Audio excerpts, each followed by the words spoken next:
from sea to shining sea throughout the solar system, and extending to interstellar regions beyond. This is the Kevin Smith Show.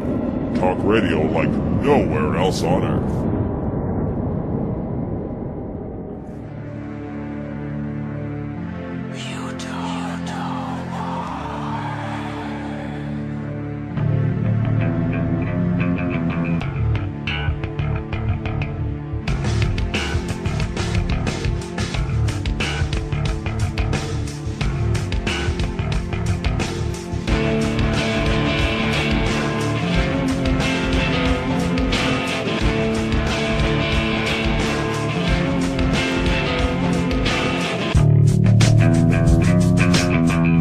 Comments and views expressed on The Kevin Smith Show are those of the people that make them and do not necessarily reflect the views of Kevin Smith, The Kevin Smith Show, or its affiliates or sponsors.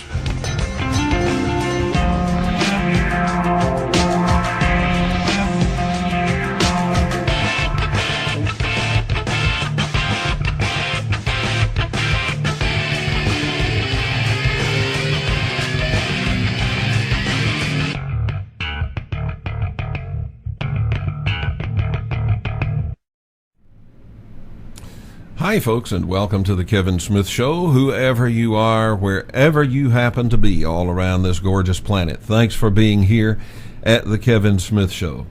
We're here because you have a right to know, and because you matter. So wherever you happen to be all around this beautiful globe, you we have something in store for you tonight that I think you're going to find very interesting, very compelling. My guest is James Horak. He's always controversial, always interesting, always makes you raise at least one eyebrow if he doesn't singe both of them. So we're going to have a good time, I'm absolutely sure.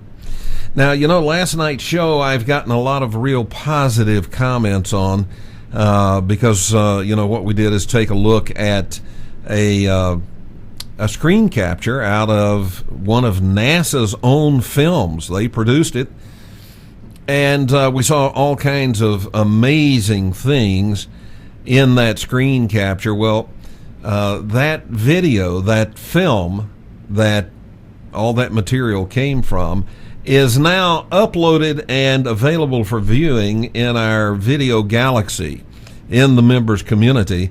So if you are a member, don't do it right now, but you can go over to the video galaxy and you'll see it. The NASA and ESA Unite for Mars Exploration. That's it. Just click that link and you can watch it. I found additional cool stuff in that video very quickly. I just want to mention one thing that I found. As I was watching the video today, after I got it all processed and uploaded, I was watching it and I saw this black rectangle on the side of a cliff, a big black rectangle that goes from the top of the cliff all the way to the bottom. And I wondered, well, okay, what are they trying to hide? Why did they put a big black rectangle there? And so I did a screen capture again. I loaded it into my photo software and changed the contrast. And what I discovered is, you know what? That's not a black rectangle that somebody put on there. That's actually a huge opening in the side of that cliff. And you can actually see up inside of it. It's dark in there, but you can see how the some of the strata of the rock actually goes on to the inside there. And it's a huge opening in the side of that cliff. I don't know how tall that is. What, a mile? I don't know. But it's gigantic. You could fly an airplane into that thing. It's absolutely huge, and it is basically in shape, it is rectangular. If you're not subscribed to our free weekly newsletter, the K-Files, be sure you scoot on over to my website and get subscribed, because Number one, it's free. Well, number one, it's good. Number two, it's free. You can unsubscribe anytime you want to. And there's absolutely no genius in sitting in the dark when light is available. All right, we're going to take a break, and when we come back, we'll be talking with James Horak.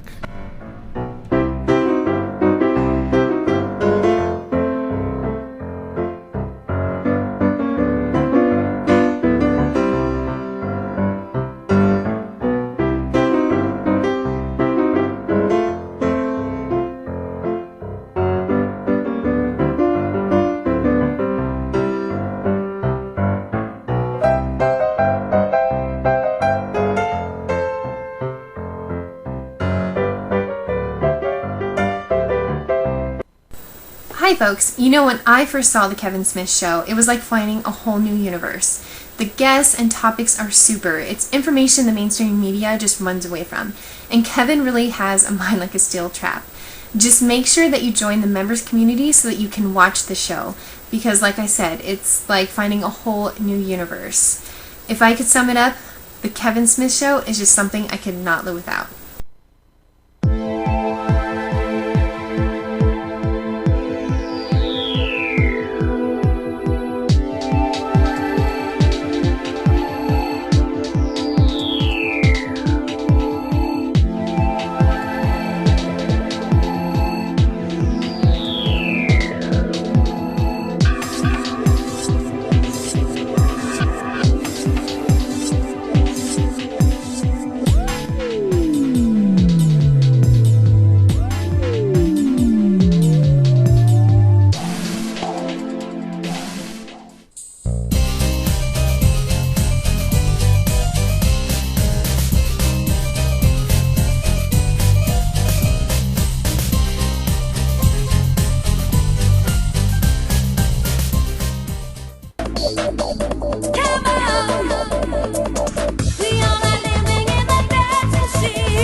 Welcome back to the Kevin Smith Show. Now, my guest, as I said, is James Horak. And at the top of the show, I showed you, if you're watching on our channel, and I described for you, if you're listening to the show tonight, some photographs from Mars. That isn't what we're going to be talking about. That's just a little leftover from last night's show. And so what we're going to be talking about principally here tonight, although there's no way ever to know for sure when you have Horak on the show, We're going to be talking about the moon. James Horak, welcome back to the Kevin Smith Show. Good evening, Kevin. I hope you didn't take that as an insult, but I just told the truth. No. James, a couple of weeks ago, 3 weeks ago maybe, I did a show on the Tycho crater. And in fact, it is, if you go to my website, folks, and take the time to actually read what's on the page, most people don't anymore, but take the time to read, you'll see there is something called Featured Show. And we change that from time to time. Well, that show about Tycho is the featured show right now. Tycho crater on the moon near the South Pole. And what we looked at, what we talked about, was the fact that in their high-resolution photos, of course, they don't show us, they don't release to us the highest resolution they have, but it's better than what we used to get. But in their photos of Tycho crater, quite obviously and clearly, we can see there are structures. And in fact, I've done 2 shows on Tycho. There was the one that's the featured show, and then I did a follow-up show where I had found yet more structures in Tycho crater, artificial structures. And I want to let the folks know that in a conversation I was having with James, we were talking about the moon, and he brought up some things I think are pretty interesting, and I think that you would want to hear these things. And I don't know that you would hear them from anybody but James Horak.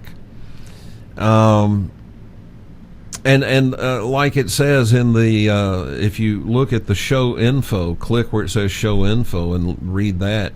If you're allergic to controversial topics, you should be broken out in a full bloom rash by the end of this show, because what you're going to hear tonight is going to be controversial. But James, let's talk about the moon, and let's talk about first all these structures that we're seeing in these pictures. Is this our imagination, or do they really exist? Oh, they exist. The moon teems with artificial structures, and a lot of them have to do with operations that have been going on the moon for a great deal of time. There are some up there that are early attempts to establish bases by earthbound humans, and that operation or that attempt went on for about 12 years. But there are various rumors about that, and a lot of them are true. But man was run off of the moon. Man was run off of Mars. All right. I want to get to that question about man being run off of the moon and Mars in just a moment. And I want to get to the question of, in a moment, of when, why, and who did it. But first, let's talk about these bases. You said man-built bases on the moon. When were they built, and for what purpose were they built? Well, they were, of course, trying to determine mineral wealth, but ever since the late 50s, they had begun the conflict that we now know as the New World Order, that made plans for it, devised it. One report was commissioned by President Kennedy, which was basically concerned about what kind of instability the end of war would cause. And so he commissioned a report. Most of the people that did it belonged to either one of three think tanks, one of them being CFR, of course, and the other one being Westinghouse. But various people worked on that report, and it came out, it was finished after his death. President Johnson was shown it and denounced it. Said he didn't want anything to do with it. It was called the Report from Iron Mountain. And then it was leaked. And when it was leaked, various people in various university departments across the country published it and started teaching it in their poli-sci classes. And when I was going to school, I audited a graduate poli-sci course, and they had it as required reading, and it was sold in the bookstore. So it was authentic, and it was called Report from Iron Mountain, and it laid out the contingencies of what you'd have to deal with to minimize any kind of damage to the status quo if you ended war. Of course, that really wasn't the concern of the people that took over that report after Kennedy's death, took over the project. Their concern was to establish a one world government. And they even talk, if you get a good copy of that report, it even talks about the hostile alien thesis, how they'd create it, and that would be the final step in implementing this new world order, which would be counter to the ideologies, religions, and concepts of a free society in countries like the United States and Great Britain. So if you read the thing, even though it was, they did everything, they pulled out all the stops to debunk it. Mm-hmm. If you read it today, with the retrospect that you have since it originally was leaked, which was back in 1965, 66, 67, if you read it today, the retrospect will prove it out to you. But of course, people at the time didn't know that. They didn't have that retrospect. But today, they're more fearful of it than ever, the powers that be. And when that retrospect made it more and more valid, then people started reproducing it. When they did, they brought a fella by the name of Levin out of the woodwork who claimed that he wrote it as a lark. And, of course, he'd never written anything else. And when you read it, if it was written as satire, it's a work of genius. Mm-hmm. But he didn't write it. He's a liar. But nobody wants to go into a lawsuit. You can't come in and claim copyright when it's set out in the public domain for 40 years without you claiming authorship. So nobody would be in trouble with him, but they'd still have to fight the lawsuit, which would cost them a lot of money. So it was suppressed again. But it's legitimate, and there are people that are with recognizable reputations and so forth. They'll admit that they had something to do with it. So okay, so what does that have to do with bases on the moon? Well, it shows the planning for those bases.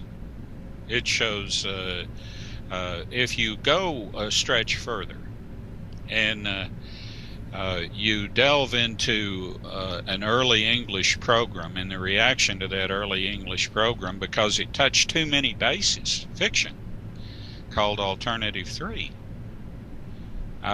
then you get a perspective about as early as the late 60s, they were actually sending people up on the moon and Mars and trying to establish bases. So now, how did they do this? Because, I mean, it seems that it was sort of an extreme monumental task when they put a little beer can up on top of a Saturn V rocket with 3 people in it and fired them off towards the moon. it seemed that this was like a monumental task. So how is it that they were getting people to the moon, apparently with enough ease that they could explore the idea of having bases? Well, they did it with EB craft. Now, by EB, you mean? Extra biological entities, the Greys. Okay, where did they get these craft? They had made an arrangement with them, and it was a cooperative arrangement. They would provide them subterfuge here on Earth, and the only time the EBs could safely leave the gravitational pull of the Earth and not be shot down by ETs was when humans were aboard. So it was doubly agreeable with both parties. But they used EB craft, and in fact, the EBs could make more of their 90-foot in diameter craft. They had 60-foot in diameter and 90-foot in diameter. So they made more of the 90-foot because the ceilings would be higher to accommodate the humans, and that's what they used basically. And then once there, they developed the technology to transport items there that they needed for building and construction with something they talk about that they developed at Montauk, which was able to transmit matter, the transmission of matter. I don't think they intended to do it with living tissues, but they did it with inanimate matter. All right, now for people who are brand new to this genre and brand new to this show, you just stepped off into something with the EBs, the ETs, and the transporter, where there are a lot of people saying, okay, well, this guy's cracked. So how do you know that this stuff really took place? Well, one of the things, very strong evidence that I point to is a book that when I was selling books online, I had a book on lunar petrology. Now, this book was like 300 pages long, and it was compiled by separate university projects.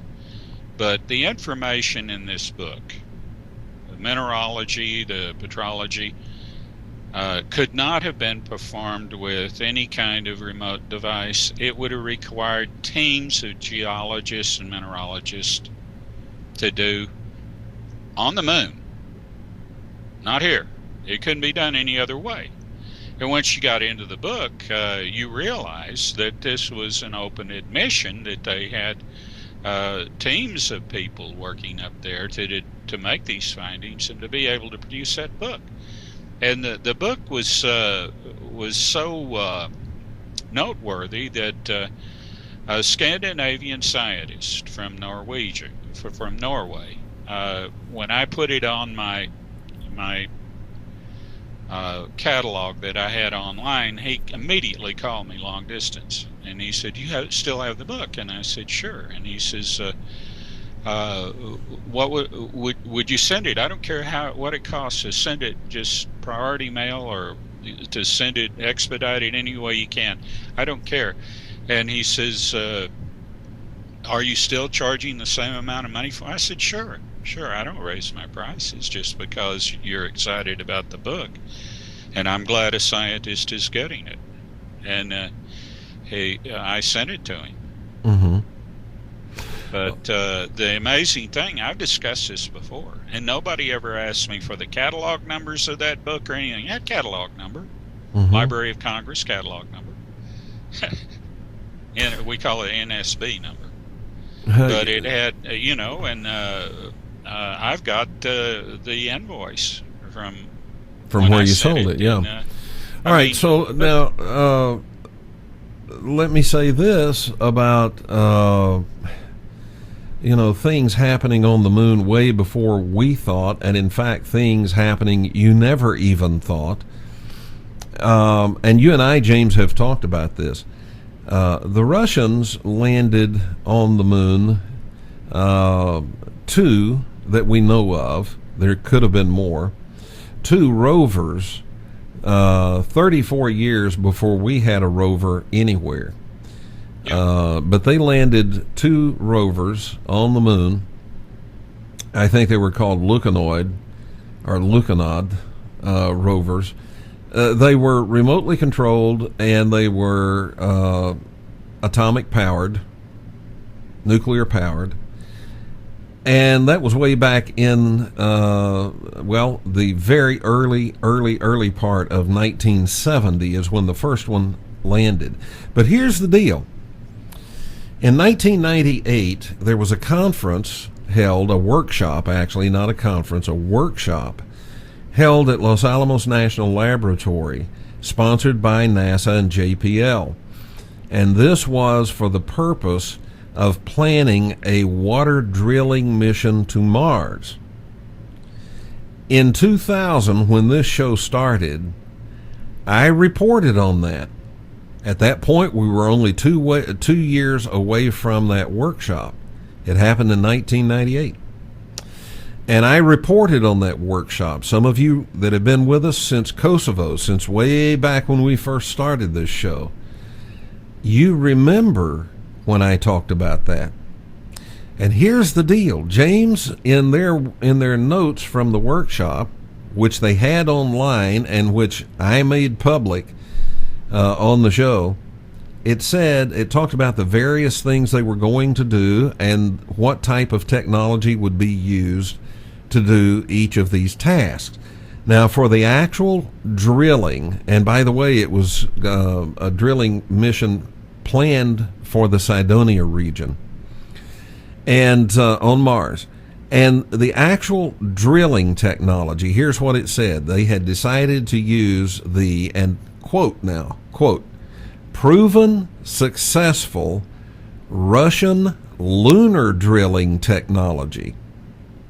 That's a quote from their report. Most people had no idea the Russians were drilling anything on the moon, but they were. We'll be back right after this.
Never stops, and the information never stops. There's always something new, important, and exciting happening somewhere around this planet.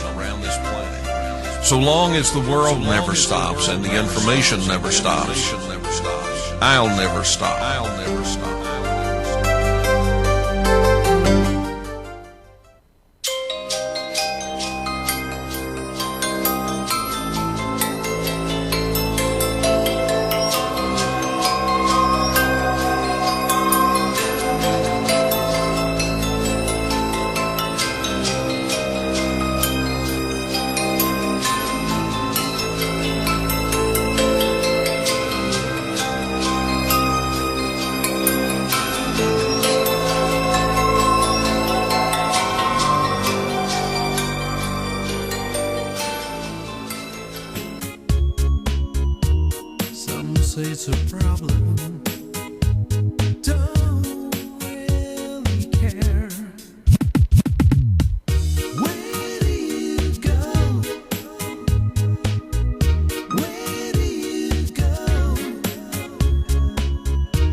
My name is Leslie from Oregon, and you're listening to The Kevin Smith Show, also known as the world's hottest talk show host. You don't know why.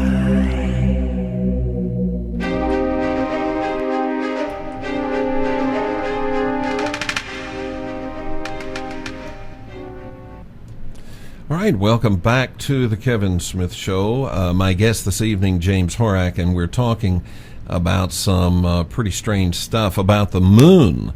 And we were just talking, James, about the early days of when they first began to do things on the moon. It was way back in the 1960s, and we're not talking about the Apollo program here. And I had just mentioned this workshop that was at Los Alamos in 1998. In 98, and the importance of that, folks, is the line in the notes that came out of that meeting that used to be posted online. I don't know if you can still find them or not. But it said the drilling technology they had decided to use on Mars was the, quote, proven successful Russian lunar drilling technology, end quote. That was the quote. And I said, who knew that the Russians were doing anything on the moon? But they were, and they were drilling. And it was proven technology that had been, in 1998, determined to be the technology that would be used on Mars for a water drilling mission that they were going to do. Obviously, if they did this water drilling mission on Mars, they've never told us about it. But then they didn't tell us about the Russian lunar drilling either, did they? Well, the only reason that you hear about the Russian and not the combined Russian or the combined Soviet-American operation that was actually going on is because the Soviets had a much tighter and controlled and secure society. They could mention these things without having too many inquiring minds going after more and more detail. But had we in America mentioned that we were doing these things, there would have been a lot more of an uproar. There would have been a lot more embarrassing questions asked. And there just might be enough leaks to point at what the ulterior motives of these operations were. All right, so the long and the short of it is, for those who are just now hearing information about actual missions to build things on the moon and to build things on Mars, and they're just now hearing about it. They've been thinking, yeah, someday, 200 years from now, maybe we'll do that. They're actually 40 years behind the actual events. More than that. More than that, okay. Yeah. There has been a second technology in the world that the industrialists have had and exercised and used to their discretion. But they've kept from the rest of us because it would challenge the cartels. It would challenge the power placement, and it would be less lucrative. I mean, they've had this. Jules Verne detected this when he was writing 20,000 Leagues Beneath the Sea. There was a Captain Nemo, and there was such a craft as his submarine. And there are all sorts of reports of airships at the time that people saw, and they saw people on the bridge of these airships waving at them. These were ours. This was the second technology that began right after the Civil War. And it expanded to a point that by the beginning of World War I, there was a conspiracy to lie about what helium was, because they didn't want helium accessible to the Germans. The Austria-Hungarian Empire was beginning to build airships, and they were too good at what they did, and namely to surveil potential battlefields, troop buildups, and so forth. And so the airships that the Germans, the Austro-Hungarian Empire, the Prussian Empire was building, all had highly inflammable gas and were very dangerous, and this kept them in tow, more or less. It kind of limited their flexibility with these craft, and of course scientists that had worked with helium were all in on a conspiracy to say that helium came from natural deposits in the panhandle of Texas almost exclusively. That's a big lie. There are no natural deposits of helium on Earth because helium wants to escape the Earth. The gravity on the Earth can't hold helium to it. So how could there be any natural deposits? Helium is acquired in the refining of oil into gasoline. It's a byproduct, and if you know how to collect it, you have to know the secrets of how to collect it, how to turn it into a liquid for shipment, and then once that it has gone into a gas, you can return it back to a liquid. But all of these are trade secrets that are held by the three big gas companies, industrial gas companies, that have been doing this now for 100 years. And, okay, so let's go back to the moon, though. Yep. I am aware that there's this, as you call it, second technology, and that is the technology of the rich. Let's put it this way: the excessively ultra rich power brokers on this planet. There is technology available to them, not available to the rest of the planet. I understand that.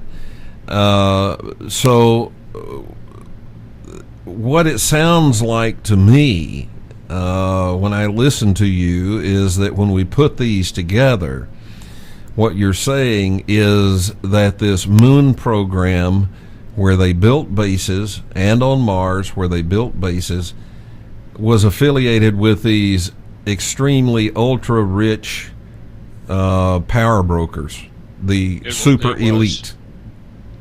It was a combination of the people that had the money to fund them, which would have been banking cartel chiefly, and their captains and lieutenants, and those that they had influenced to garnish power in every nation, and also the up-and-comers, people like the Rockefellers, the DuPonts, who were just becoming accepted in the upper class at the time.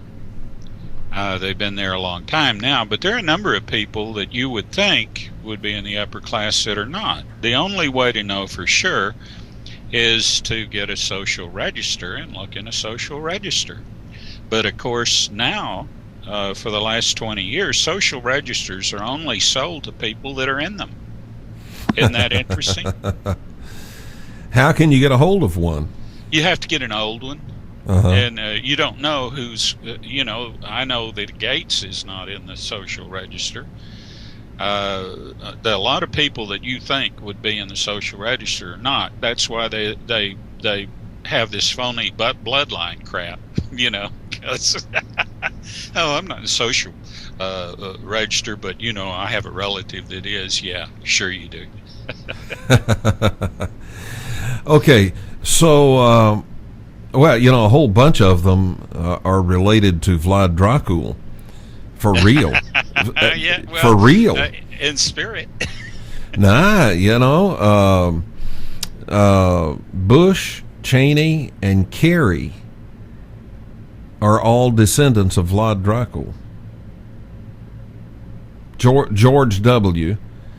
and Dick Cheney and John Kerry, the one that ran for president. At least that's what mainstream media reported. It was on several of the mainstream media news back during that election. They're all descendants of Vlad Dracul, who, by the way, if you don't know, folks, that's the real Dracula. That's the real guy. Okay, so we had this second technology being used by the super elites, and they're building stuff on the moon. They're building stuff on Mars. Why?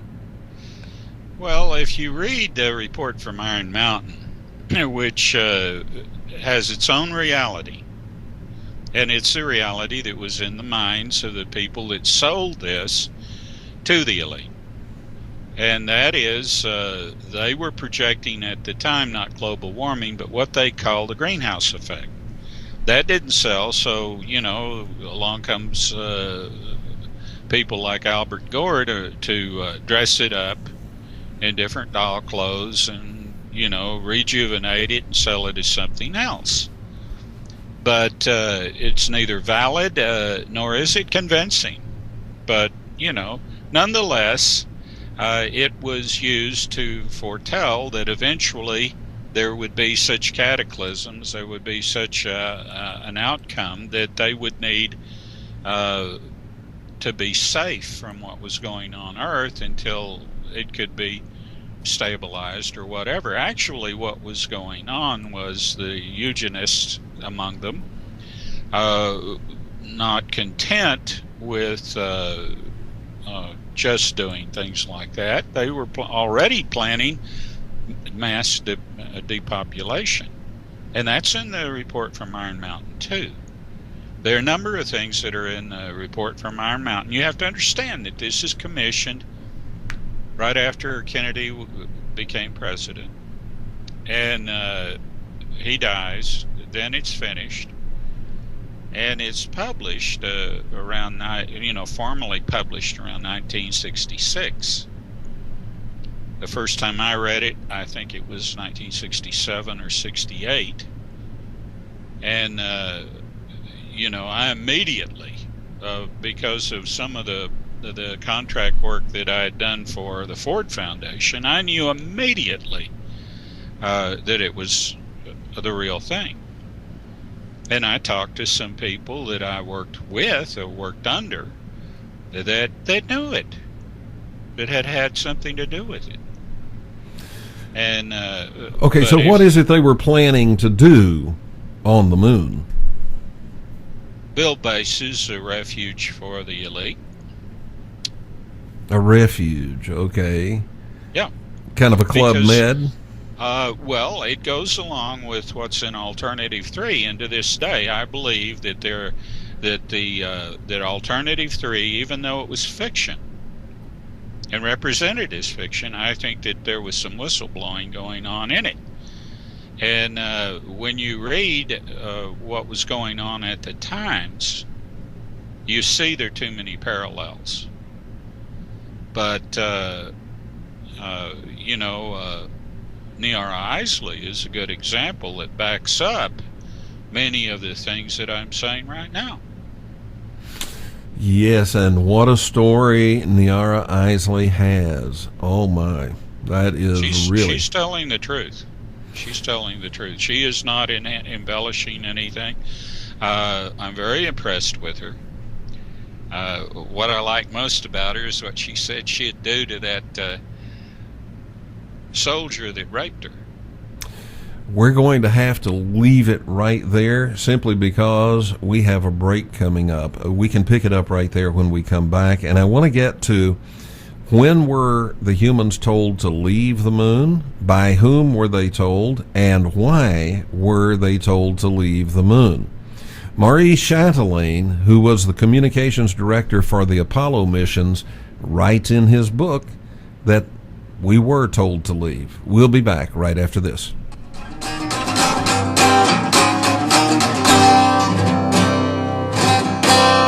Hey, this is Kevin from Montreal, and don't you find it a little strange that there's a lot of Kevins that listen to Kevin Smith?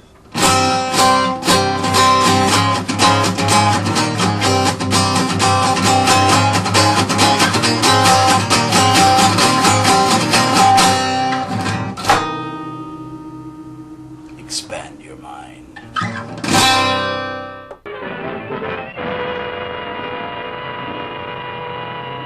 Individually, they're weak, mentally incompetent, like animals after a long famine. They've been affected by Brittany strain N1. It's highly contagious and it's reached plague proportions. But not everyone has been zombified by contagion BS number 1. But where are they? Where are they hiding? Actually, there are people who live all over the world. They stay informed and keep mentally sharp by listening to one of the best radio show hosts on the planet. Who is it? Kevin Smith, of The Kevin Smith Show. Lots of people become members to get access to everything from the members area. And you want me to join? Listen to the show for a few weeks and you'll agree, becoming a member is certainly more than worthwhile.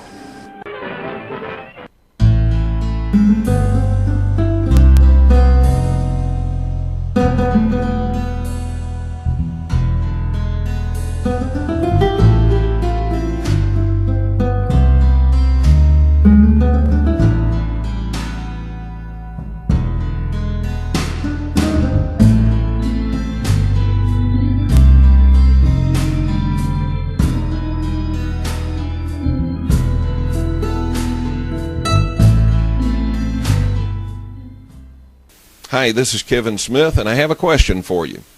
What do you see? People walking? Well, it is that, but those are experts. Everyone you meet is an expert at something. For example, have you ever gone into a store, say a Home Depot? You had a question about paint, and the person working there in the store was able to answer that question and help you with your purchase. Who was the expert? You? No, you had the question. It was the person working there who was the expert. We are all equally experts. Thanks for being an expert here at the Kevin Smith Show.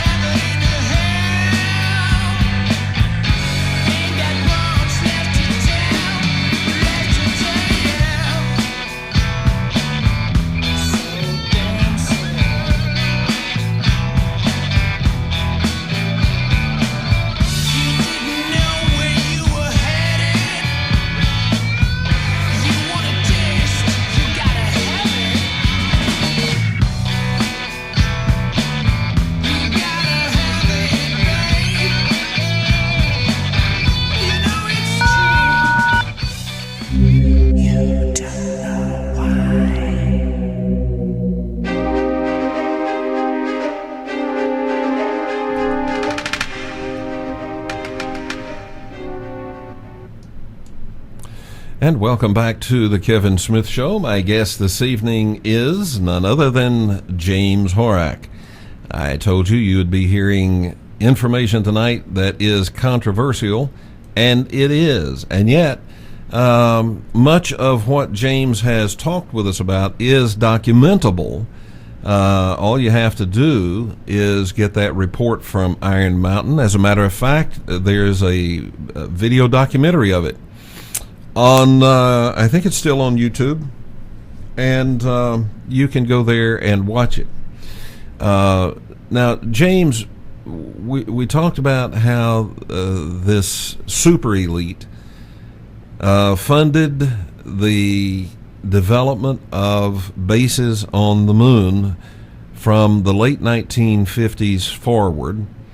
At some point, though, you said the humans were told to get off the moon. Who told them? When were they told? And why were they told?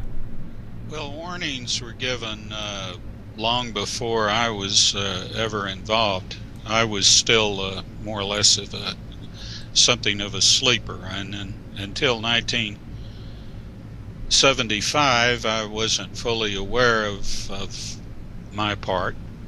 But as early as 72, there were issues that were being made about the weaponizing of space. By 1978, it had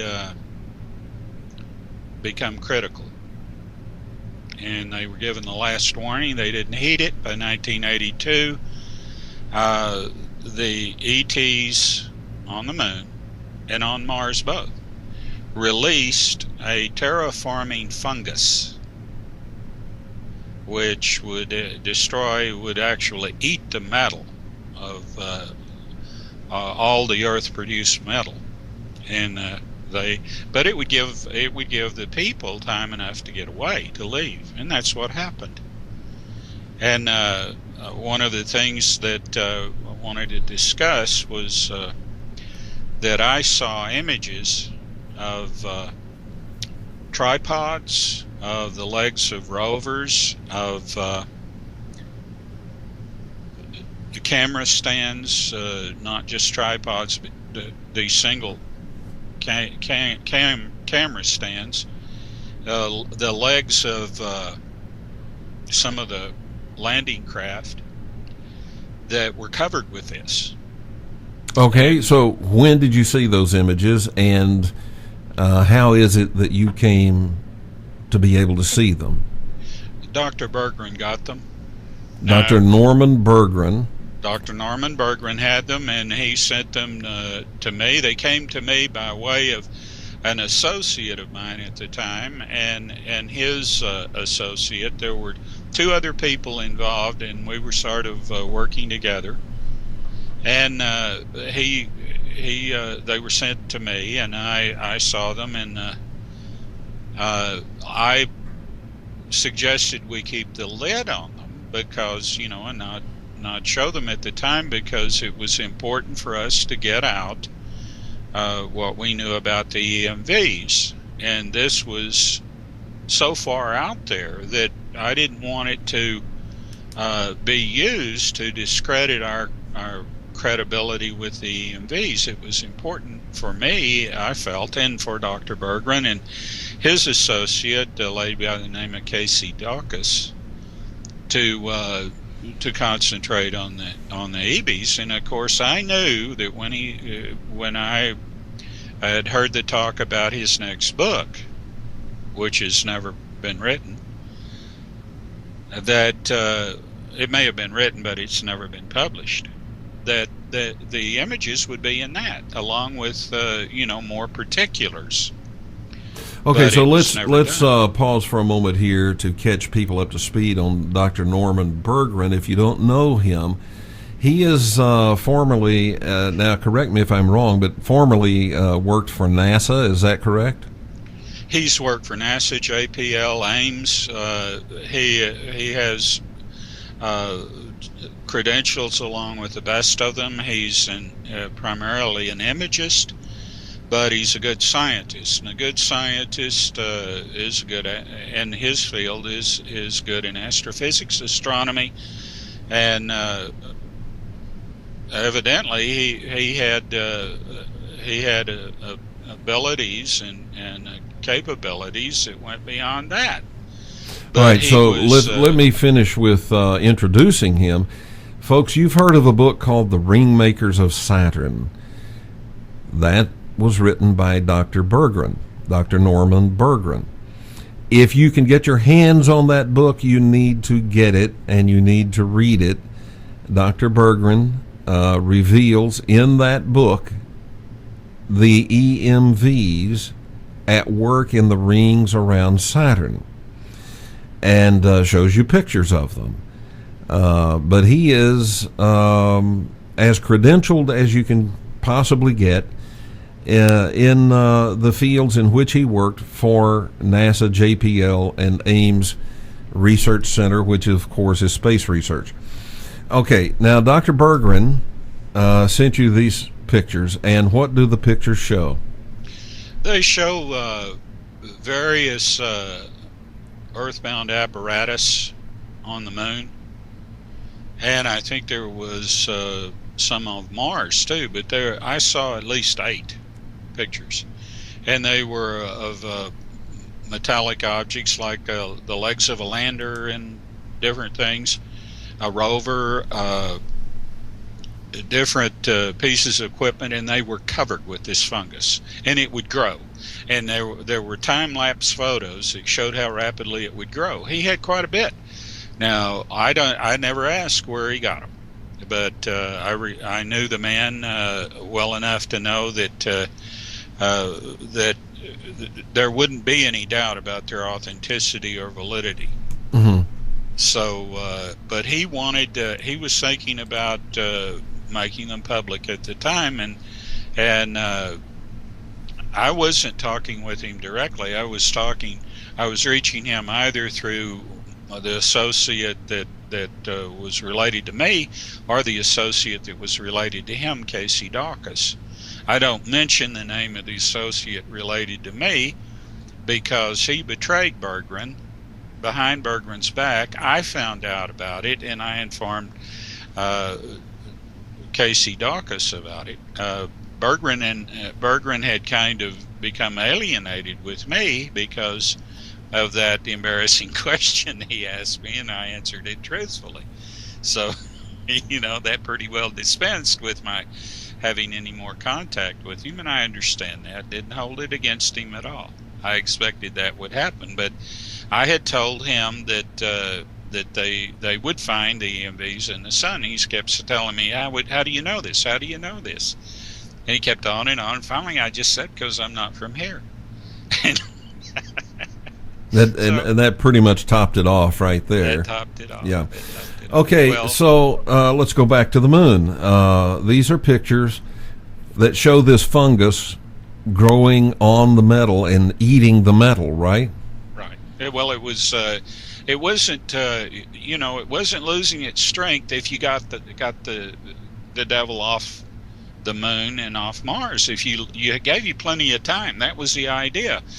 And it was to demonstrate the nature that you don't belong here. We're going to quarantine you, and it didn't reach that level until they began developing what they call Star Wars. And Star Wars was not what you were told. Star Wars was a reaction, and one of these spiteful reactions that they thought they could demonstrate. Well, you can't shoot at our precious EBs anymore and throw us off Mars and the moon without us fighting back. Yeah, well, that's absurd, but that was basically in their minds. Okay, so we got kicked off the moon, and I think everybody remembers Apollo 17, and we were all expecting, what's going to be in 18? What's going to be 19? Well, 18 had already, and 19 had already been paid for. They were already built. The crews were already assembled and trained. All they had to do was do the final assembly, light the fire in the tail of the bird, and go to the moon. That was it. They were ready to go, and it had already been paid for. And they canceled them. Yeah. And they said, budget problems. Well, nobody believed that then, and nobody believes it now. If it's already been paid for, if that's already happened, how can canceling it help your budget? Well, especially when there's a mineral wealth on the moon that they know about, and that they have wanted to get control of before any other nation did. But the problem is no other nation, unless there is some kind of secret deal made between ET and that. We have to step away for break. I'll have to pick up right there when we come back. We'll be back, folks, right after this. Hey there, it's Sammy. Before I started listening to the Kevin Smith Show, I really didn't know what to think of all this weirdness. I do now. And, it's still freaking weird. But thanks to Kevin, I have a better understanding of it all. And if you want to embrace your disturbed inner child, you've come to the right place. So I look forward to seeing you in the members community. And if you haven't already, join today. I promise you won't be disappointed. Hey there, it's...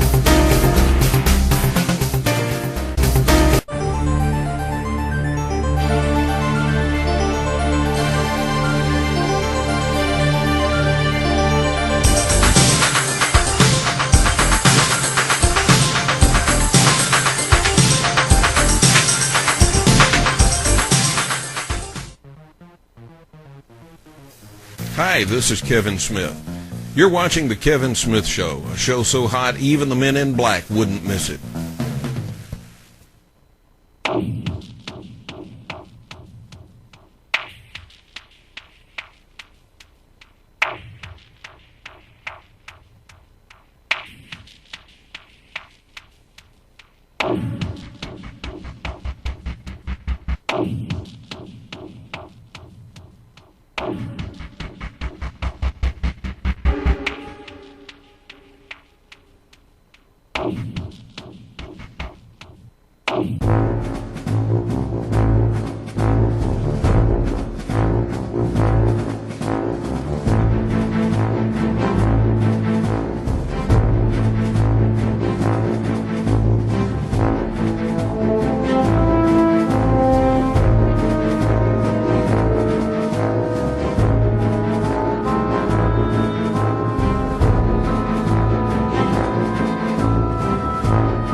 Welcome back to the Kevin Smith Show, and for those of you joining us just now in this second hour, welcome aboard. I'm delighted that you are here, and you have my sincere sympathy for whatever kept you away from that first hour. We are talking with James Horak this evening, and we're talking about the moon. James, the EBs, okay, why is it, because you've mentioned that there's this thing about the EBs are not allowed to leave Earth's gravitational field unless there are humans on board, because if they do, they get shot down by the ETs. EBs, extraterrestrial biological entity, ETs, extraterrestrials. What's the deal there? Why are they shooting at the EBs? Well, they decided a long time ago, about 4,000 years ago, to eliminate the EBs because they're problematic. They interfere with cultures and civilizations that are trying to develop on their own, and they corrupt them. It's not something they intentionally do, but they are out of place. And so for the last several thousand years, they have been declining in number. And finally, this is their last refuge. And when you say this is their last refuge, you mean Earth? Yeah. Yeah.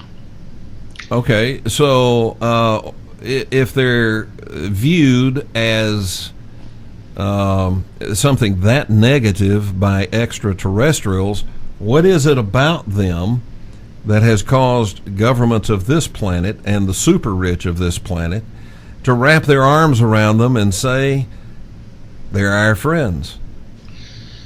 A promise of technology, but it hasn't done you any good. All that it's done is complicate things. It's part of why the second technology exists, And it has entrenched an elite that's very arbitrary, very dangerous, very tyrannical. It has entrenched them that much more and gotten in the way of social evolution. So you are at a crossroads right now where the people that have created all the problems in the world want to take total control of everyone. Yeah, well, that's going to be more problematic for them than they may dream. Yeah, well, that's not going to mean there isn't going to be a conflict, though, evidently. Let's just hope that they're deterred from that, and that maybe what I have to say tonight might have something to do with that. I hope so, because the real issue, and the one thing that I find important about the information that I'm offering, is that the people down their chain of command, the people that are responsible for making the decisions at a professional military level, like MJ-12, like the head of the think tanks, the CFR and so forth, what they call themselves the professionals. These people have led the elite that have got all the money to believe that they have a safe haven for them no matter what happens. And they don't. They don't have bases on the moon and bases on Mars and elsewhere like they claim they have. You hear these stories about a galactic fleet, and you hear that's all hogwash. They have enough to be dangerous. They have enough technology to be dangerous, but not wise. You must be from Texas. Yeah. Yeah, hogwash. That's a good word. I love it. There's so many words that Southern colloquialisms that have a lot a lot of color. Yeah, they do. It's like folk legends. Some of them too much color for us to use on the air. That's right, and I try very hard. I got in trouble one time, so I'm doing the best you did. I did. You had to go stand in the corner. I did. Yeah. I did. Okay, I want to invite the audience to join the conversation here. And the way you do that, if you have a question or a comment about what we're talking about here tonight, you want to talk with James Horak, the telephone number is 623-444-5889. 623-444-5889. And the telephone lines are open, all right? If you're not in the USA and you're not in Canada, we know it can be expensive to call us, although you can call us. That number will work. We have an additional feature for you on the website. It is called the Flash Message, and all you need to do is get over to the website, kevinsmithshow.com, and scroll down till you see the picture about tonight's show, and when you do, right above that picture is a link that says Flash Message, which you may use to communicate with us. And it doesn't matter, where else in the world you are, that will work. If you're in Canada or the USA, though, please use the telephone. Give us a call with your questions, with your comments for James Horak. What are we looking at then, James, whenever we look on the moon and we see all of these bases? There are buildings all over the moon. When we see these structures, is it ours formerly, or are we looking at extraterrestrial? There were 4 bases that were going to be expanded out and made into living quarters, and that'd be extended, and they'd dig tunnels, and they'd do this and they'd do that. Are you talking about 4 bases that were built by humans? Yes. Okay. Yes, it was a combination Soviet American. All right. And English. Of course, there were, I would say, it was a NATO group, basically, that had set it up. And, most of the financing and the technical expertise was either Soviet or American. All right. but they had enlarged facilities. They had acquired means of transporting the materials that they would need. They were getting ready to actually try to build some cities, underground cities that were safe from radiation. They didn't have the means to protect them with protective field shielding that ET has. But So what we're looking at then, when we see all of these buildings just all over the moon, is ET constructions. Yeah. Now, almost, I would say at least 95% of everything you see, and most of their structures go inside the moon. There are vast cavities inside the moon where the machines are. And there's water. There's a number of things that make it very livable. There are ruins that go back 300,000 years. On the surface or inside? Inside. Inside. All right. Let's go to the telephone. Caller, you're live on the Kevin Smith Show. Your first name and from where are you calling? Kevin, this is Steve from Georgia. Hi, Steve. Hey, gentlemen, exciting show. James, I'm always excited when you're on. And there's so many different directions we could go with this, but I'd like to specifically address that which concerns us as humanity here. We have been used somewhat as a pawn in the game here between the EBs and the ETs.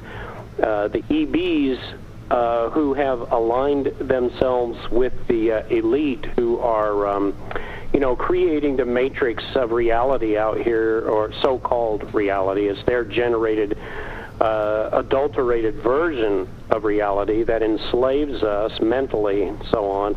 But I know that we as human beings have mental faculties at our disposal if we know how to access them, where we can be participants, active participants in this kind of cosmic chess game going on, where we could become more active participants in freeing ourselves from this matrix that's been created by the combination of the EBs and the powers that be. And I know, James, that you have a handle on this. You know, you're pretty well versed in what we as people could do, and I wish you would explore that. Would you mind going there with us? Not at all. I've always said that if you realize at the elemental level what's going on and face it, you have to give up your comfort zones that have been given to you through a kind of socialization practice that begins with the school books, the textbooks that are used in your schools, and how they trend towards duplicity and trend towards anti-intellectualism. They trend towards false values, and they trend towards building this illusion of a comfort zone you have. You feel like, for instance, information's got to come through certain organs for it to be important. Well, by now you realize the information you're getting is nowhere near the reality that you're living. And that's more apparent every day as the American dream has gone down the drain. And we are virtually living in a have and have not society where the disparity between the classes, I mean, we were always taught this is a classless society. That again, to use a good Southern expression, is hogwash. But the reality of the matter is that in spite of the ideologies that people confuse all the time, what we're headed towards is a corporate fascist police state. Now, my feeling is that Americans can't tolerate that, and that they will resist. And I think that if it was just a matter of that, they wouldn't have much of a chance. But I believe there are a lot of people on the inside of the New World Order machinery that are not happy with what they see. They can't see their children being raised in it, and they don't expect, if they're students of history at all, they can't expect to survive it either. So what we have is we have conflicts at every level of this monstrosity-built society.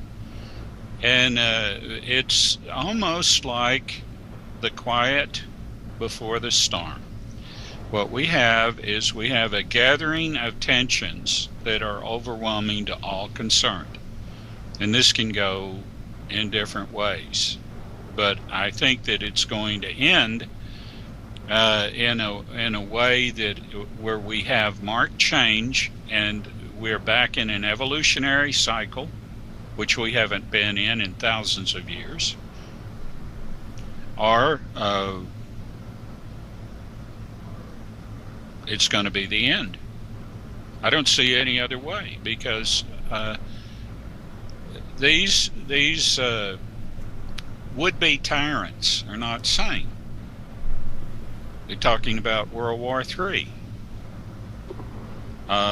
Nobody in their right mind, with what's at stake and what's at hand, would be talking about World War III and be sane. No one. But they are. So, I couldn't believe that a general, a 5-star general, would try to talk JFK into releasing everything that we had against the Soviet Union during the Cuban Missile Crisis. But he did. He did try. He did. Yeah. But he did. He did. And that would have been the end of your world. Steve, you have another question or comment? Well, just one. That's a pretty good expose, James, and I definitely resonate with what you're saying, and that's an important message to put out there on the airwaves, and I appreciate that. But could you, and I'll take this off air, could you get into what each individual, say, let's say if I were an individual who were just coming into, say, an awareness of the disparity between what the mainstream media is handing me, and I'm looking around and I'm just starting to see that things don't quite jive. What would I do if I were that person? What would I do to take a side and put my energy into the side that is, say, is pro-humanity, pro-life, and pro the way things ought to be going? And I'll take it off air. All right, thanks for the call. Well, what I would suggest you do, you know what political canvassing is. Get out and do some social canvassing. Go to see your neighbors. Find out what you need to know to make a convincing presentation on chemtrails, on GMO, genetically engineered vegetables and grains. And go out and have a heart-to-heart talk with your neighbors, and don't care about what they think about you. When you're through, they're going to know you're concerned about them. That's the important thing. And maybe you will affect enough awareness from what you can say to get them to look at it closely. At least they know that there is someone committed to an alternative viewpoint that's close to them, and they can see as a sane person, as a responsible person, is their neighbor. Do it with your relatives, do it with everyone, wake people up. Get them to understand the harsh realities. Things like, if you consent to go to a FEMA camp, you're never going to leave it alive. All right, to the telephone, and caller, you are live on the Kevin Smith Show. Your first name and from where are you calling? Hi, I'm Sammy from Tennessee. Hello, Sammy. I have a quick question for Mr. Horak. All right. he mentioned that there was fungus eating through metal. Mm-hmm. Is there any way I could see this picture? Well, let's just hope that Dr. Berggren overcomes whatever has driven him underground, and still has copies of it. What I had was on a hard drive, a computer that wasn't even 2 years old, and I got an exotic virus, and I had a lot of stuff on it I would have saved if I had expected any problem like that. I was running an antivirus and everything, and this burned out that drive. Wow, so you lost the picture and there's no way to see it now, right? Well, I don't know. I know that Dr. Berggren had them, and I think he was going to put them in his second book. There was an attempt made on his life. A safe deposit box he had in a bank was rifled, and that's probably what was taken. That's what they wanted, because the people that are concerned about this information getting out are the ones that have been lying to the elite all along, that they do have a presence on Mars, that they do have a presence on the moon, and they have accommodations for them if worse comes to worse here on Earth, and they don't. And what you're saying, the connection is they don't because of this fungus. Yeah, because they're run off. They have been shown they're not welcome, and they had better leave. And the fungus was the nice way of doing it. That's incredible. It is. It's kind of weird, isn't it? This research hadn't been taken. Are you the Sammy that we see on a spot talking about how all of this stuff is still freaking weird? Yes. You're the same Sammy. It is freaking I really weird. love the show. Well, thank you. I appreciate it. I appreciate that spot you sent us. Thank you so much. All right. Thanks for the call. Thank you. Bye. Yeah, so folks, right at the when we took the break, right in the middle of the show, you know, between the 2 hours, you saw a spot with a young lady, Sammy. That's her. How about that? All right, let's go to the telephone. Caller, you're live on the Kevin Smith Show. Your first name and from where are you calling? Hello? Well, nobody there. Okay, or maybe it was an ET calling us and just didn't have his translator on. All right, caller, you're live on the Kevin Smith Show. Your first name and from where are you calling? Hi, this is Rex from Miami. Hello, Rex. Hey, I know you said that we got chased off, but are there any permanent human populations on the moon or Mars? Because we've heard persistent rumors of it, as well as rumors about teleportation capability to Mars. Well, now the teleportation, that basically is transmission of matter, and they can transport non-living tissue or inanimate matter, but not anything alive. Yeah, they had that ability, but there's no point in doing it if you don't have a base or you don't have any operation going on. And there are no earthbound humans on the moon or on Mars now. There were up until 1982. Okay, because there was remote viewing done. Kevin, who was the person you had on the guest that talked about his project? Are you talking about Courtney Brown? Yeah, Mm-hmm. yeah. They had a project where they did remote viewing, and they were doing a facility on the Mars, and thought that they had seen humanoids there. Are you familiar with anything about that? He thought they saw humanoids, but not humans. ETs are humanoids. So they look like us, James? Sure.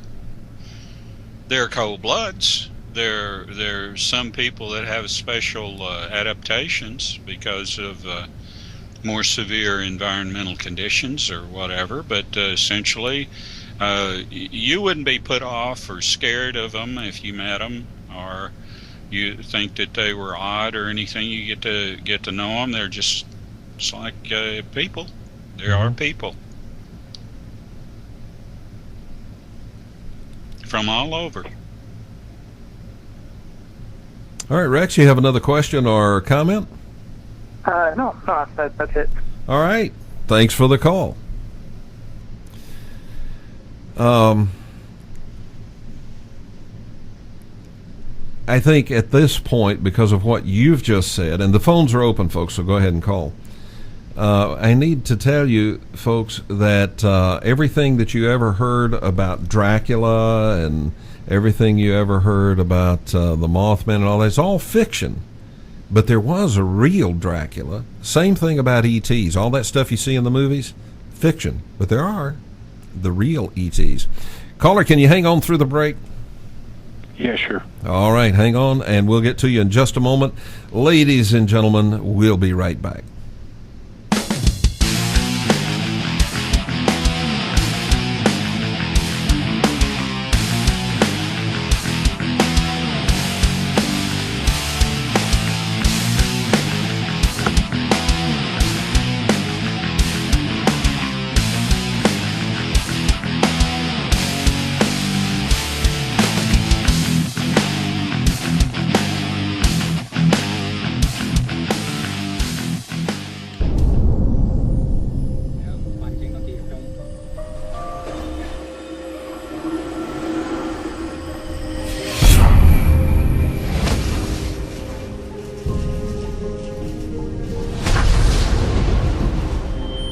Hör ni mig? I dessa tider finns det flera viktiga frågor vi bör ställa oss. Hur kan du och jag och våra vänner och våra barn lita på att det vi ser på TV och hör på radio är sant? Och hur vet vi att våra åsikter är våra egna? Hur kan vi vara säkra på att de svaga rösterna kommer till tals istället för att skrämmas till tystnad? Jag kan tala om hur. Det finns en människa vi kan tacka för allt detta.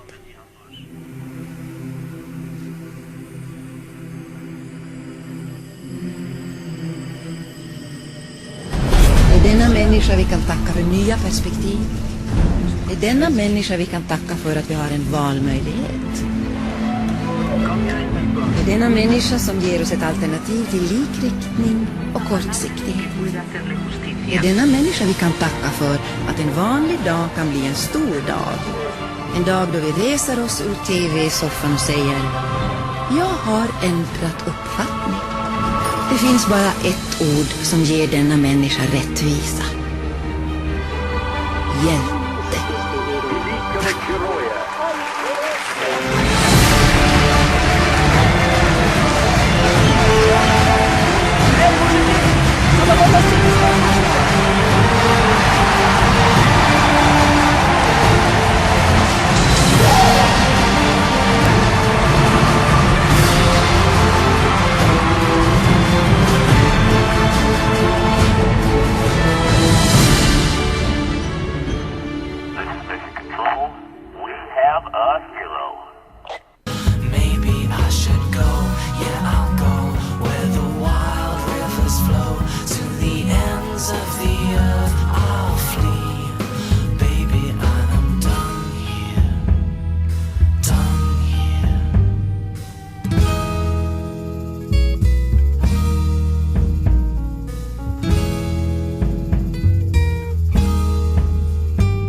From Massachusetts, and you're listening to The Kevin Smith Show.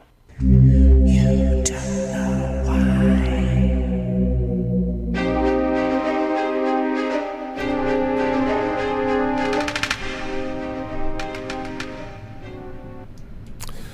right, welcome back to the Kevin Smith Show. My guest this evening, James Horak. And James, we've got a caller online. I just want to finish that thought, folks.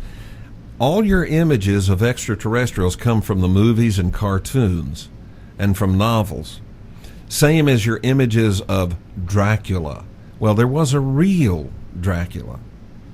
Nothing like what's in the novel. Not a nice guy, but still nothing like what's in the novel or the movies. So there is the fiction we get fed, and then there's the reality. All right, let's go to the telephone. Caller, you're live on the Kevin Smith Show. Your first name and from where are you calling? Kevin, James, this is Brent from Wyoming. Hello, Brent. Hello, Brent. And for anyone who wants to know about the real Dracula, look up Vlad the Impaler. He wasn't a nice guy. No. No. Now, James, I'm going to ask you to comment about a couple things. I don't know why I know this, but because I haven't visited with ET at all, at least not that I know of. But so far as I know, ET will not let the elites off this planet, and ET will not let them use their nuclear weapons. Is that right?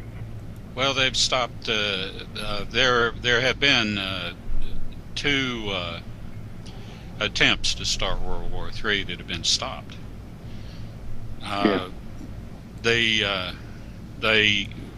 That's not going to continue. I mean, you can't babysit savages.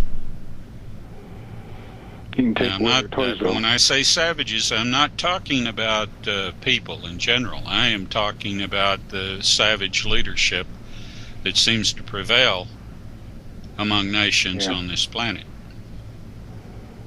Okay, what's your second one? Develop patience. Yeah, what's your second one, Brent? Quote. What'd you say, Kevin? You said you had two questions. What's the second one? Yeah, the other one was they are not going to be let off this planet. No, they've already been told that. But of course, they think that they can build some kind of technology to overcome people that are, in some cases, hundreds of thousands of years ahead of them. And that's just that's moronic. Naive. Yeah. Okay, I just wanted to check in on you. All right, thanks for the call, Brent. We appreciate it very much. We have a flash message from Scotland. In fact, we have two. The first one is two from Scotland. How about that? The first one is Ross, and Ross says, "Hi, Kevin and James. Has ET tried to reprogram the EBs so that they betray their New World Order chums? Great show tonight, as always. Cheers, Ross." So what about that? Has ET tried to reprogram the EBs?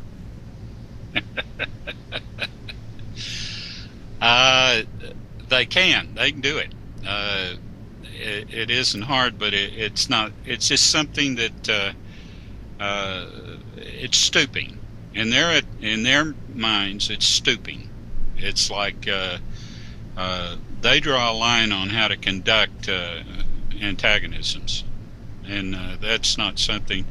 They did take over two EBs that I know of. Remember the show you did with Mr. Sims, where he's talking about the little girl that was visited by EBs. Yeah.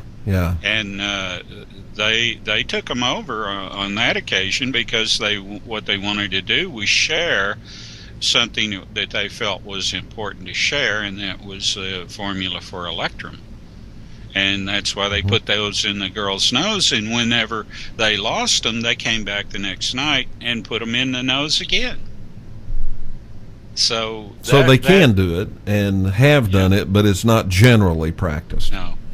Okay, let's go to the telephone. Caller, you're live on the Kevin Smith Show. Your first name and from where are you calling? Kevin, this is Jerome from Pennsylvania. Yeah, Jerome. Hi, Mr. Horak. Hello, Jerome. My question to you is, you seem to be hoping that the insiders will turn against their leadership. Is that correct? Yes. Kevin pleads for people to come on. The other day he asked for pilots to give their opinion on what he was viewing on this Mars flyover, and other times he's asked for technicians and scientists to call in, and it seems like nobody wants to respond. That's because they're chickens. It would be suicide. But when the conflict starts and there's resistance, that gives them a base. That gives them a support on the outside so that it isn't suicide. And the fact of the matter is, everybody's looking ahead, and what you see isn't tenable for any sane man or woman. So it doesn't matter anymore. You know, there's still the hope that these monsters will want to survive and keep all their wonderful luxury and back off. But, you know, I think they're a lost cause.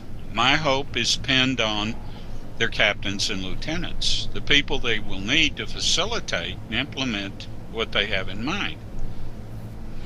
That's where I'm pinning my hope.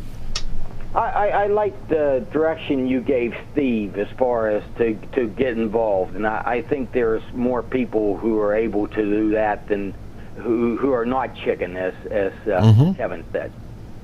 Well, yeah. I go out to the base and do things out on the base, and I talk to people out there. I talk to some military people.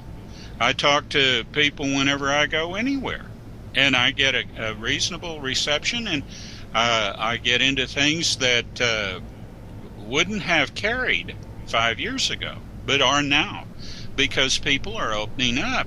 The realizations that they're having to face is opening them up to possibility. It's opening them up to discovery.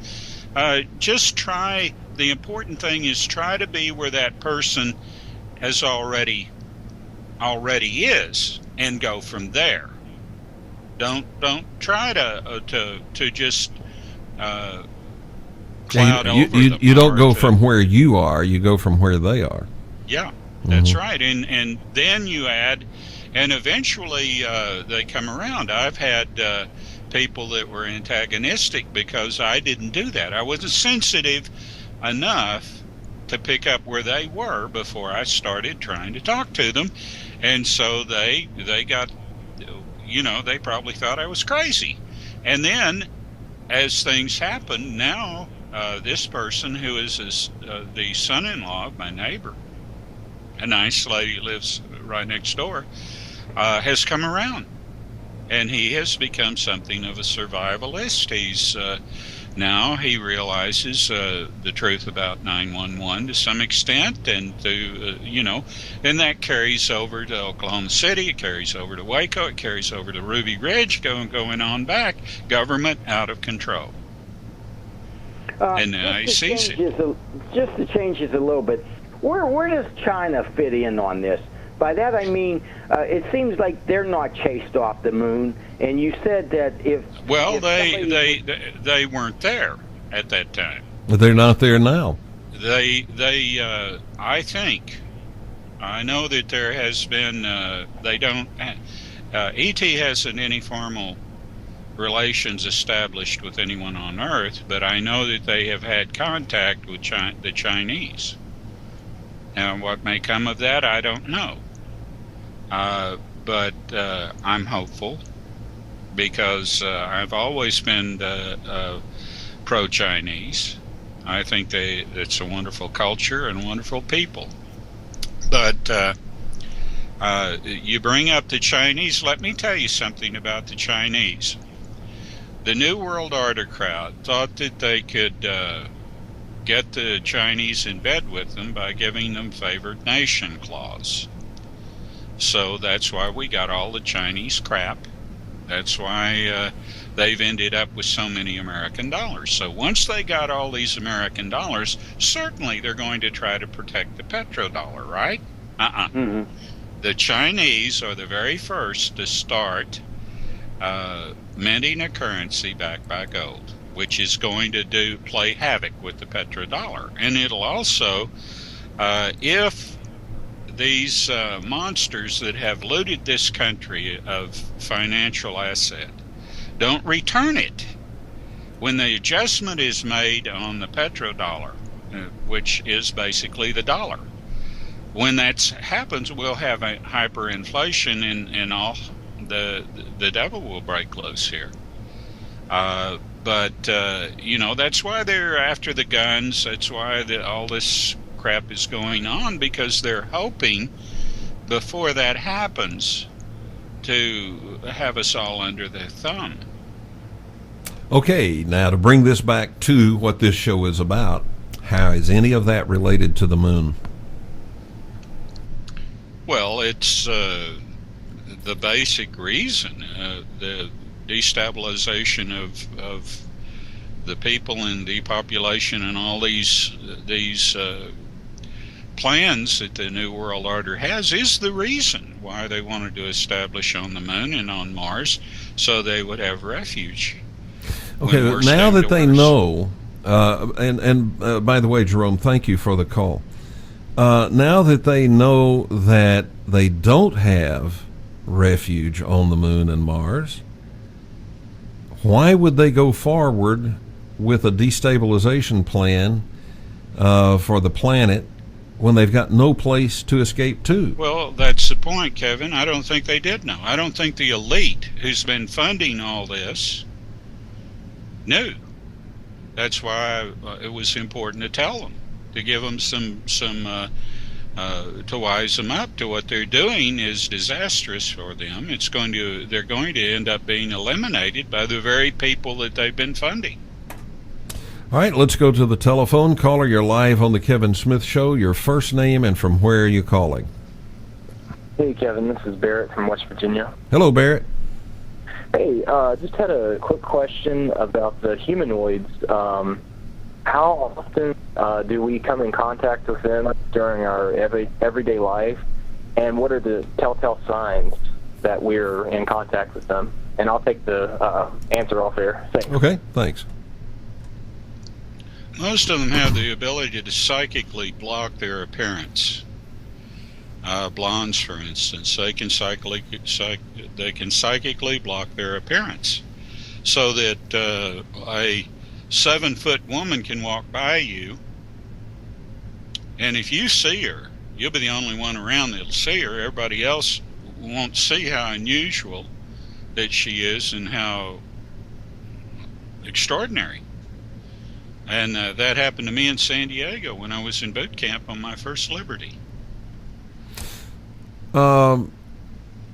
Okay, I want to get to this flash message from Dale in Scotland before we hit this next break, and we'll let you answer this when we'll see. Maybe you might have time before the break. This is from Dale in Scotland. Did not George W. Bush know about being evicted from the moon? If so, what possessed him to announce that NASA would return to the moon? You got about 30 seconds. Well, these people don't tell the truth. They've got some agenda working under that untruth. And arrogance, haughtiness, a belief that they can take a baby step to overcome a giant's gate. Well, it's just not possible, but that doesn't keep them from acting insanely. Okay, so did George W. Bush know? We'll get the answer when we come back.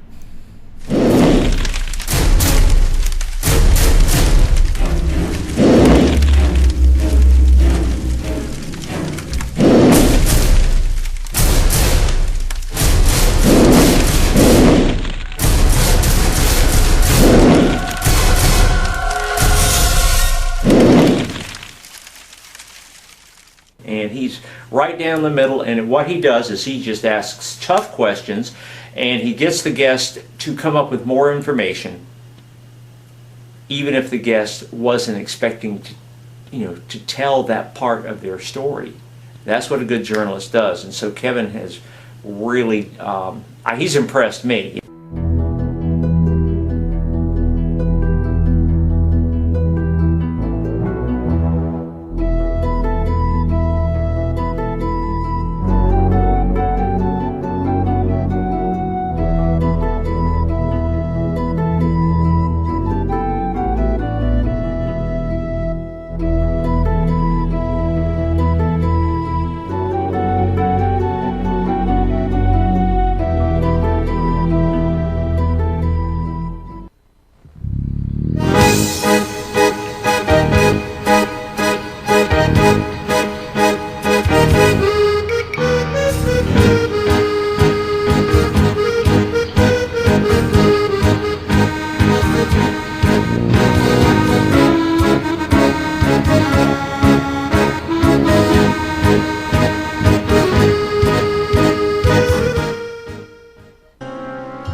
Don't get carried away and play with your mind. Get so carried away with fire on the distance. Someday you'll find,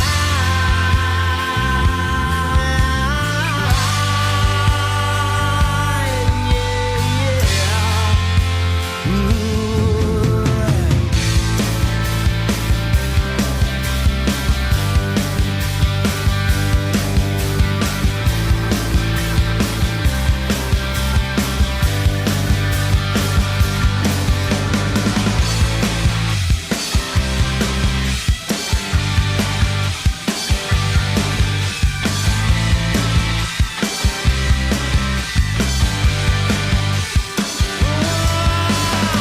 Don't get carried away by the distance.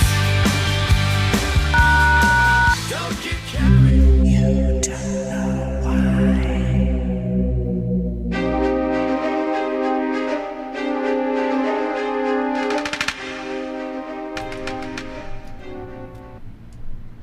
All right, welcome back to the Kevin Smith Show, and my guest, James Horak. We have a caller on hold, James, but I want to get your response to this. Did not George Bush know that we had been told leave and don't come back?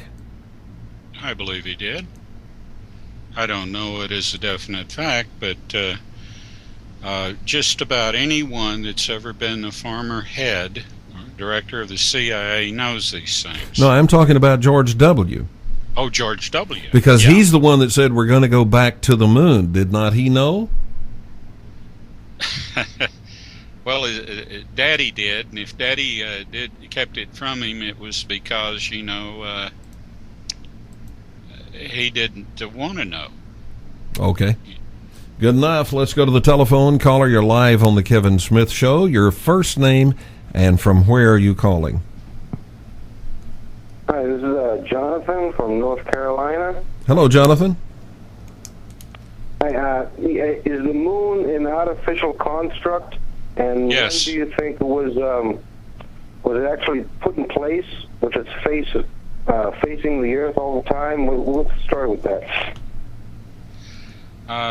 The moon is got a substructure.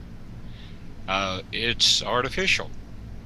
The mass that's on it is been collected, been taken from other bodies because it initially was constructed to be the home base for a colonial effort by your ancestors, and it had everything that they needed. What they wouldn't realize whether or not they'd need where they were going, some 300 light years away. So you had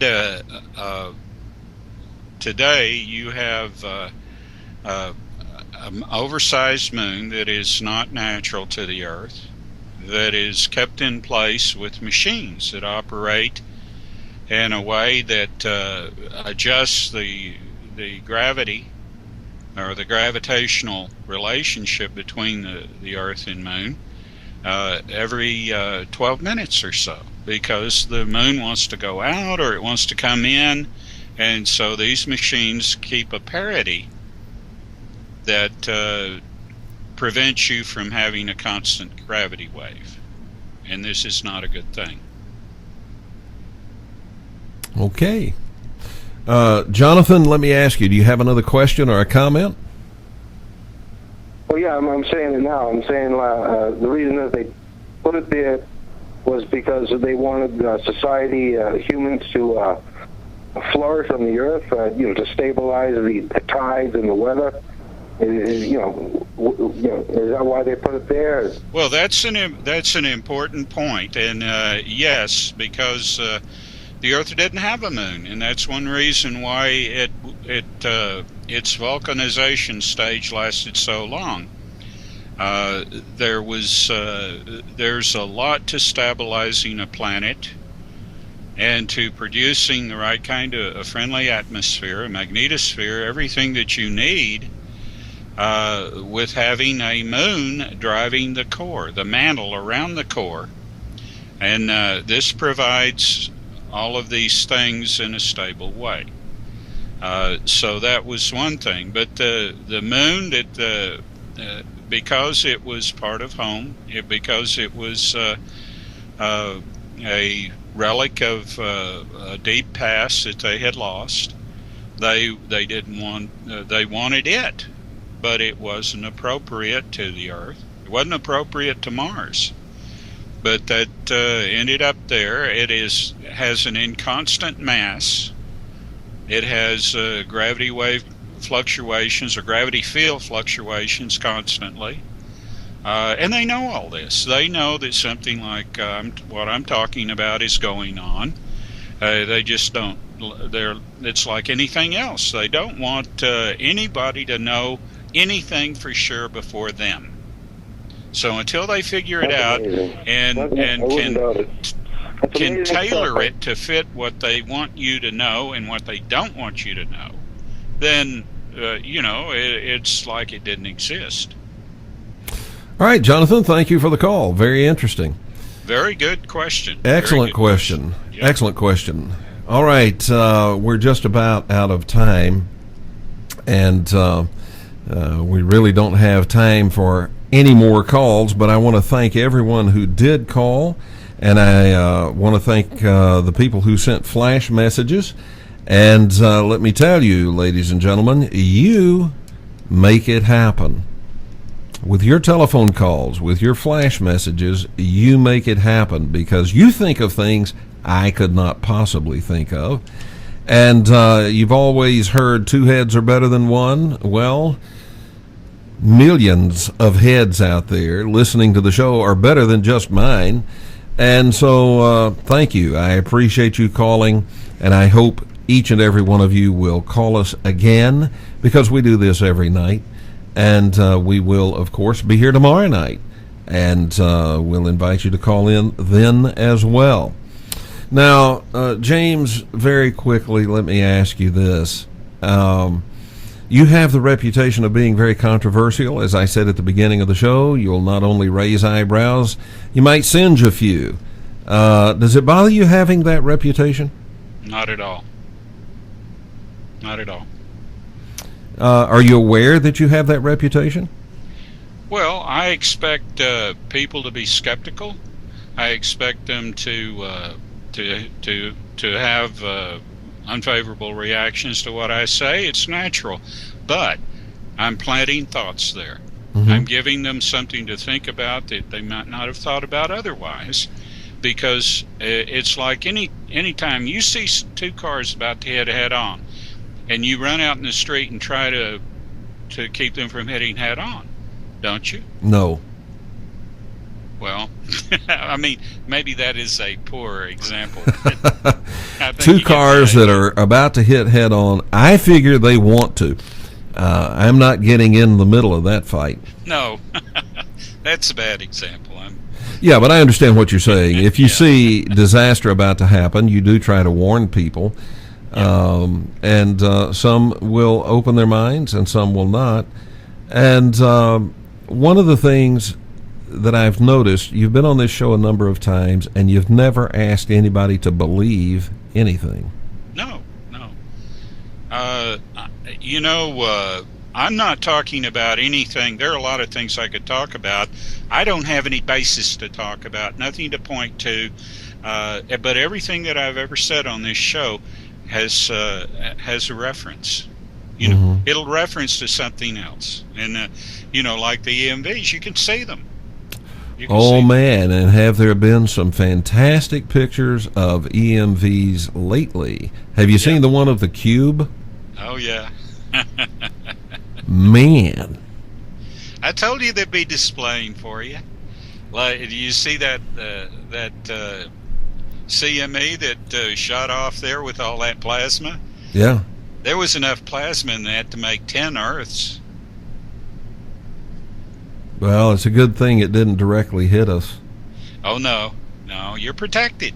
You're protected. As long as those EMVs are there, there's no planet in this system going to be harmed by CMEs. Well, that's good news. That's excellent news. James, if you will, stay on the line with me as I bring this in for a landing, and thank you for being with us. What happened there?